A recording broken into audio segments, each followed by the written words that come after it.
ఎన్నికలు దగ్గర పడుతున్న టైంలో పోలీసులు చేస్తున్న హడావిడి కలకలం రేపుతోంది. టీడీపీ నేతల ఆఫీసులు, సన్నిహితుల ఇళ్లపై పోలీసుల దాడులు, సోదాలు మొదలయ్యాయి. దాంతో ఎలక్షన్ సీజన్లలో వైసీపీ ప్రభుత్వం అవలంబిస్తున్న ఈ స్ట్రాటజీ ఆ పార్టీకి వ్యతిరేకంగా మారుతుందా? పోలీసుల సోదాలు రాజకీయ మలుపు తీసుకొని వైసీపీకి మైనస్ అవుతుందా అన్నది జిల్లాలో చర్చనీయాంశంగా మారింది. ఏదో అనుకుంటే ఇంకేదో జరుగుతుందన్నట్లు వైసీపీ పరిస్థితి తయారైందన్న అభిప్రాయం ఉంది. అటు తిరిగి ఇటు తిరిగి తెలుగుదేశం పార్టీకి పోలీసులు సోదాలు కలిసి వచ్చేలా కనిపిస్తాయంటున్నారు రాజకీయ విశ్లేషకులు.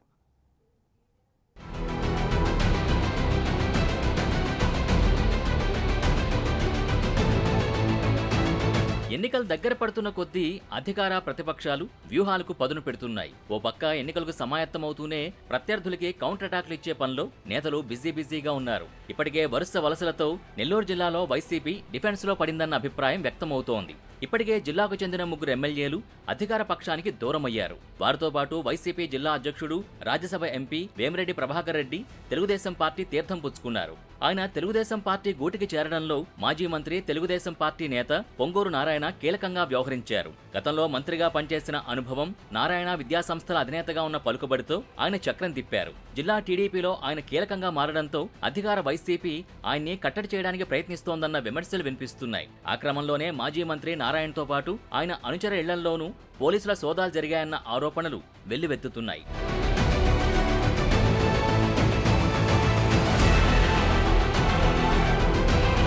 మాజీ మంత్రి నారాయణ అనుచరుల ఇళ్లపై పోలీసులు వరుసగా దాడులు చేశారు. భారీ సంఖ్యలో పోలీసులు వారి ఇళ్లను చుట్టుముట్టి మరీ సోదాలు నిర్వహించారు. మహిళా నేత ముప్పాళ్ల విజేతరెడ్డి ఇంట్లో 2 గంటల పాటు పోలీసులు జల్లెడ పట్టారు. 20,000 మాత్రమే ఉండడంతో చేసేదేం లేక వెందిరిగారు. విజేతారెడ్డి ఇంట్లో సోదాలు ముగిసిన వెంటనే ఎమ్మెల్యే కోటంరెడ్డి శ్రీధర్ రెడ్డి అక్కడికి చేరుకుని పోలీసుల తీరుపై తీవ్ర ఆగ్రహం వ్యక్తం చేశారు.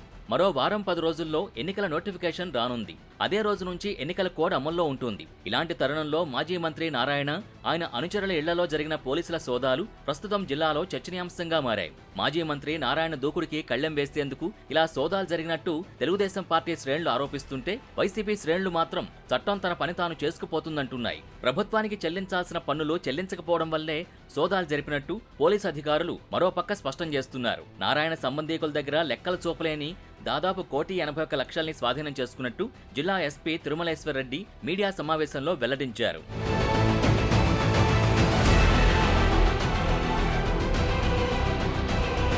ఈ మొత్తాన్ని ఆదాయ పన్ను శాఖ అధికారులకి అప్పగిస్తున్నట్టు, పూర్తి వివరాలు అందాక సీజ్ చేసే అంశం గురించి ఆలోచిస్తామని స్పష్టం చేస్తున్నారు. నారాయణ 10 కోట్లకు పైగా పన్ను చెల్లించాల్సి ఉండగా 22,35,000 మాత్రమే పన్ను చెల్లించినట్టు వివరించారు. పన్ను చెల్లింపు విషయం వాస్తవమే కావచ్చేమో కానీ ఈ సమయంలో పోలీసులు జరిపిన సోదాలు కక్షపూరిత ధోరణిలోనే చూడాల్సి వస్తుందని టీడీపీ నేతలు మండిపడుతున్నారు. తెలుగుదేశం పార్టీలో పొంగూరు నారాయణ ఒకరు. మంత్రిగా కూడా పనిచేసిన ఆయన పాలనాపరంగానూ మంచి పట్టున్న నేత. అలాంటి నేతను కట్టడి చేయడానికే అధికార పార్టీ పోలీసుల్ని అస్త్రంగా వాడుకుంటోందని టీడీపీ నేతలు విమర్శిస్తున్నారు.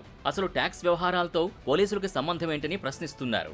అదలా ఉంటే పోలీస్ దాడులపై వైసీపీ శ్రేణుల్లోనే భిన్నాభిప్రాయాలు వ్యక్తమవుతున్నాయి. చట్టం తన పని తాను చేసుకుపోతుందని కొందరంటుంటే, ఆ సోదాలు పార్టీకి బూమరాంగ్ అవుతాయన్న ఆందోళన వ్యక్తం చేస్తున్నారు కొందరు వైసీపీ నేతలు. ఎన్నికల టైంలో టీడీపీపై సానుభూతి పెరిగేలా పోలీసుల వ్యవహారం ఉందని, అసలు అలాంటి అవకాశం తెలుగుదేశం పార్టీకి ఎందుకు ఇవ్వాలన్న వాదన వైసీపీ శ్రేణుల నుంచి వినిపిస్తోంది. మొత్తం మీద నెల్లూరులో టీడీపీ నేతల ఇళ్లపై పోలీసు సోదాలు పెద్ద కలకలమే రేపుతున్నాయి ఇప్పుడు.